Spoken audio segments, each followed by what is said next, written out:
Masaktika, a hapless loser until the stunningly beautiful Alia, the most popular girl in school, unexpectedly falls for him. She's not just any popular girl, she's a goddess, with students gazing at her in awe. Timothy Chalamet approaches her, but she swiftly rejects him, leaving him speechless. Alia shatters his self-worth, and he's left stunned. Later, in class, Alia finds Masachika catching up on his sleep and asks if he was up all night watching anime again. He admits to the allegations but explains that he had something important to do. Alia thinks he was on some Twitter thread, but it turns out that the clueless loser was staying up watching Dragon Balls. Alia calls him insane, but Masachika insists that if it's for the culture, they'll gladly be put in straitjackets. She then gazes at him, and he yawns widely, revealing his exhaustion. Alia utters a phrase in Russian, which Masachika surprisingly understands, and she calls him pathetic. Their first period is chemistry, and they have undeniable chemistry. When Masachika realizes he forgot his textbook, he joins tables with Alia to share hers. As the teacher drones on, Masachika struggles to stay awake, but ultimately fails. Alia pokes him with her pen, causing him to raise his hand. The teacher asks for the answer, and Masachika looks to Alia for help. She points him to the correct response, and he confidently repeats it, but ends up being dead wrong. The teacher then turns to Alia to bail him out, and she instantly provides the correct answer. Masachika is incredulous at her betrayal and asks why she would throw him under the bus like that. Alia claims she was pointing out the question number, but Masachika knows she's teasing him, especially with that mischievous smile. Suddenly, she repeats the Russian phrase, which catches Masachika off guard. When he asks what she said, she calls him stupid. But Masachika has a secret. He's been able to understand her Russian this entire time. She was actually calling him a cutie, which leaves him bewildered. He's trying to figure out what she means, but she continues to play dumb.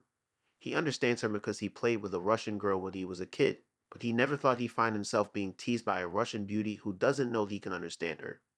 If he admitted he knew, she'd probably die of embarrassment, and he can't afford funeral expenses. Later, Alia catches Masachika using his phone and reminds him it's forbidden unless it's an emergency, but he ignores her. Frustrated, Alia grabs the phone to see what this degenerate is up to anyway. When she sees the goddess of the moon with silver hair, she hands the phone back annoyed, then switches to Russian and says her hair is silver too and calls him a cheater. Masachika starts to glitch.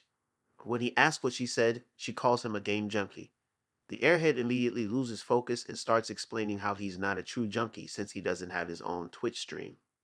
Alia simply looks away, realizing there's no hope for him. Later, Masachika has lunch with his friends when they notice the student council walk in. Alia, the treasurer, Yuki, the spokesperson, Maria, the secretary, and Alia's sister. The boys agree that the Kudo sisters are stunning, but Maria turns down everyone who asks her out, saying she's already taken. Alia teases that Takashi has no chance with her since his head is shaped like a doorknob.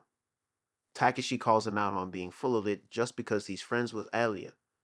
Meanwhile, the girls look for a place to sit, and when Yuki spots Masachika's uninterested look, she asks if they can join them.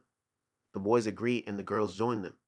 Yuki notices Masachika got ram and shares her enthusiasm, but when she realizes the food tastes terrible, she suggests improving it with the student council.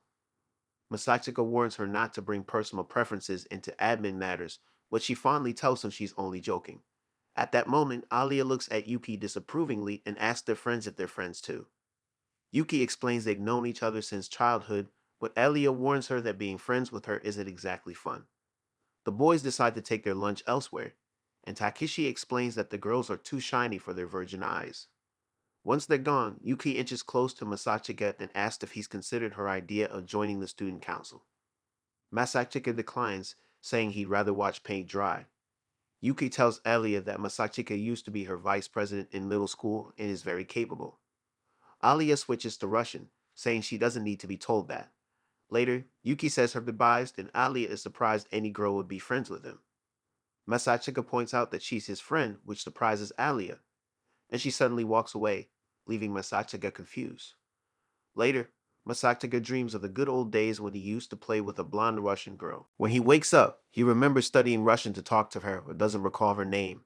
The next morning, Masachika arrives at class early and titties up before everyone else. Alia is the first to arrive and teases that hell must have frozen over for him to have woken up early. Miss Tactica notices the dirt on her socks and asks if she stepped in a puddle, but she sits down and explains that a passing truck splashed her with mud. She suddenly changes the subject, asking if he'll join the student council after all, but he insists he'd rather swallow nails. Alia tries to ask something else but gets embarrassed and tells him to forget it. She then begins to remove her socks, which makes Masachika's knees weaken. When Alia sees how shy he is, she gets an idea and tells Masachika to get her a spare sock from her locker. Masachika reluctantly agrees, but when she tells him to put it on her, he tries to chicken out. She says it would be a nice treat for him for helping her, and Alia switches to Russian, saying it's for her too. Masachika starts wondering if she's just using him to release her stress or something. When he asks what she said, she calls him a coward, so Masachika grabs her foot and decides to do as she's asked. Alia starts freaking out, saying she wasn't ready yet, but Masachika tells her to stop squirming. However, he accidentally touches her in a restricted area, and she immediately kicks him in the face, giving him a glimpse of her heavenly figure. The man goes down, but it was worth the treat. Later, Alia gives him the cold shoulder, her expression icy and unyielding, so he approaches her, his tail between his legs, and tries to apologize, but she calls him a leg fetish scum in Russian, her words dripping with disdain. She then says she's not mad at him, her tone softening slightly, and apologizes for kicking him, her eyes sparkling with a hint of mischief. But when she tries to see if he's okay, he deflects, his face flushing with embarrassment, and thanks her for giving him a preview of the promised land, his words laced with sarcasm. Alia is beyond embarrassed, her face burning with shame, and decks him, her fist flying in a swift motion, then turns to run away, her feet pounding the pavement, while he chases after her, his laughter echoing through the halls. They run around school for a while, their footsteps weaving in and out of classrooms, but 10 minutes later she finally gives in, her energy spent, her breathing ragged. Masachika apologizes for taking it too far, his words sincere, and offers her favorite drink as a peace offering, his gesture a symbol of truce. Alia, touched that she noticed, her heart fluttering in her chest, switches to Russian and asks if he wants a sip, her voice husky and inviting. Masachika freezes, his body paralyzed with shock. When he realizes she wants to indirectly kiss him, his mind racing with the implications, his thoughts whirling in a frenzy of excitement and fear. He's caught off guard, his heart skipping a beat, as he struggles to process her subtle suggestion.